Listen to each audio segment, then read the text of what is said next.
इस पर थोड़ा सा रिएक्शन दीजिए ना। जो मेरा आपसे सीधा सवाल था वो ये था कि जो कहा गया, पूर्व प्रधानमंत्री जो मनमोहन सिंह जी थे, उन्होंने जो कहा कि अल्पसंख्यकों खास तौर पर मुसलमान, तो वहां पर भी तो उन्होंने मुसलमान शब्द का जिक्र किया, खास तौर पर मुसलमान। क्या उस वक्त अगर गरीब शब्द कहती तो वो ज्यादा बेहतर होता? ये आपके विचार है कि नहीं?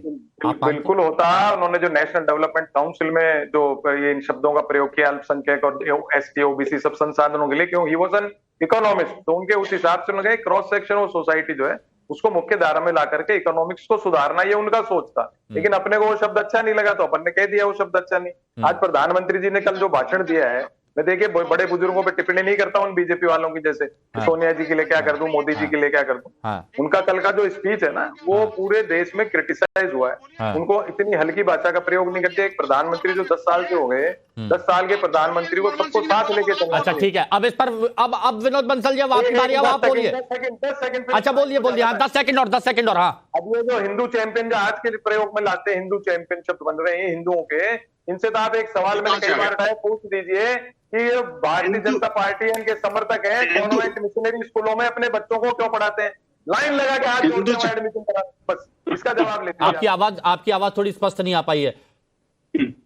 हिमांशु जी, बोलिए बंसल जी, बोलिए। हाँ हिमांशु जी, मैं ये कहना चाहता हूँ, देखिए ये जो मनमोहन सिंह की बात को लेकर के फंसते हुए तो नजर आ रहे हैं, लेकिन स्पष्ट तौर पर कहने से कतरा रही है कांग्रेस। ये संस्कृति की बात तो करते हैं। ये इन्होंने जो वैदिक संस्कृति और हिंदू संस्कृति की बात करी, आप में मैं चैलेंज करके कहता हूं आपके सभी पैनलिस्टों को, कभी कांग्रेस के किसी भी डॉक्यूमेंट में, कांग्रेस के किसी भी लिटरेचर में और कांग्रेस के किसी भी इलेक्शन मैनिफेस्टो में हिंदू संस्कृति, वैदिक संस्कृति की कोई बात आई है क्या? एक बात। दूसरी बात, मनमोहन सिंह की बात से बचते हुए तो नजर आते हैं इनके प्रवक्ता। मैं कहता हूं देखिए, मुझे वरुण जी की संस्कृति में कोई दिक्कत नहीं है, लेकिन वरुण जी के जो पार्टी की संस्कृति है, वो पार्टी की संस्कृति क्या कहती है? पार्टी की संस्कृति तो मनमोहन सिंह जी की संस्कृति है। मनमोहन सिंह जी ने जो कहा, आज उस पर पार्टी अभी खड़ी है कि नहीं खड़ी, ये बताओ ना। पार्टी के वरिष्ठ नेताओं को इसमें स्पष्टीकरण देना चाहिए। क्या कांग्रेस अभी भी ये मानती है कि भारत के संसाधनों पर पहला अधिकार मुसलमानों का है? पूछ लेते, रुकिए ना, तुरंत अभी पूछ लेते, अभी स्पष्ट हो जाएगा। पुरोहित जी बता दीजिए, क्या आज भी उस बात पर स्टैंड कायम है आपका? मैंने कहा ना, परसेप्शन का है। जैसे मोदी जी ने भ्रष्टाचार के खिलाफ किया, भ्रष्टाचारी लोगों को अपनी पार्टी। अरे यार सुन तो लो, दिस इज रॉन्ग। नहीं, बता दीजिए, ये बता दीजिए। ये वही सवाल है, एक्यूरेट जवाब जानना चाहते हैं जो मनमोहन सिंह जी ने 2006 में कहा था। क्या आज भी आप लोग उस बात से सहमत हैं और मानते हैं कि हाँ, पहला अधिकार अल्पसंख्यक खास तौर पर मुसलमानों का है?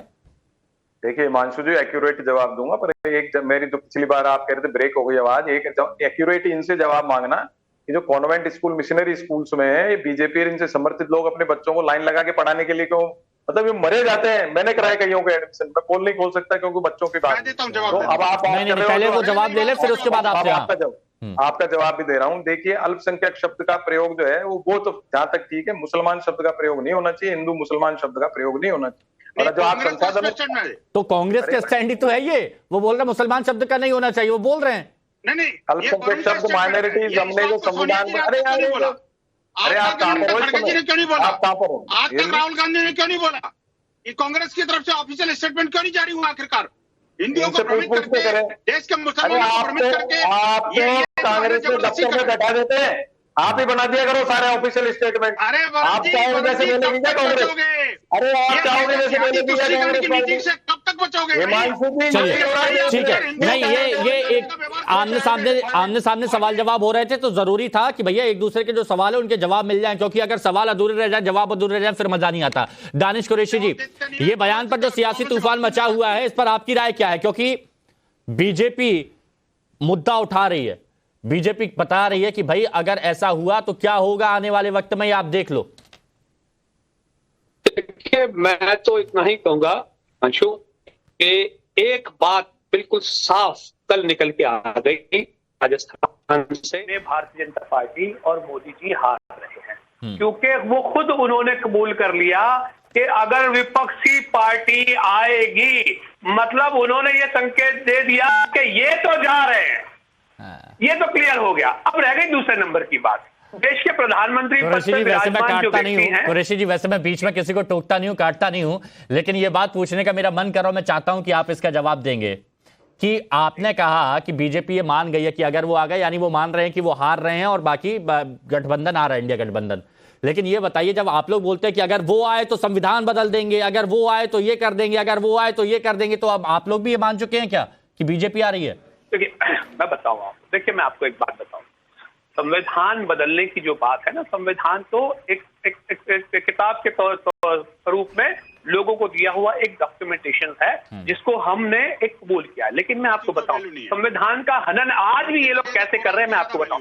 चंडीगढ़ का बनाव आपके सामने नहीं बना, किस तरीके से संविधान का हनन हुआ वहां पर चुनाव के लिए लेकर के। तो इस तरीके के कई चीजें हैं। आप पीएम केयर फंड की आप बात करिए, क्या पीएम केयर फंड, पीएम के नाम से एक केयर फंड बनता है जिसकी आज तक इंफॉर्मेशन नहीं दी जा रही है। मुझे लगता है कि विपक्ष को ये भी नहीं उठा पा रहा है, ये तो ये जोरों शोरों से उस वक्त ओवैसी साहब ने भी उठाया था। तो मैं ये कह रहा हूं कि ये संविधान का हनन हो ही रहा है और इससे ज्यादा ही बढ़ने की संभावना है। तो हम तो मुखालिफ जो चीजें हैं उनकी बात कर रहे हैं। लेकिन अच्छा ठीक है, ठीक है, नहीं मतलब ये बात है, आपकी नजर में बीजेपी डर दिखा रही है और आप लोग भी वही डर दिखा रहे हैं कि अगर ये आ गए तो ऐसा होगा, ये आ गए तो वैसा होगा। तो यहाँ पर कौन किसको डर दिखा रहा है ये कोई नहीं समझ पा रहा।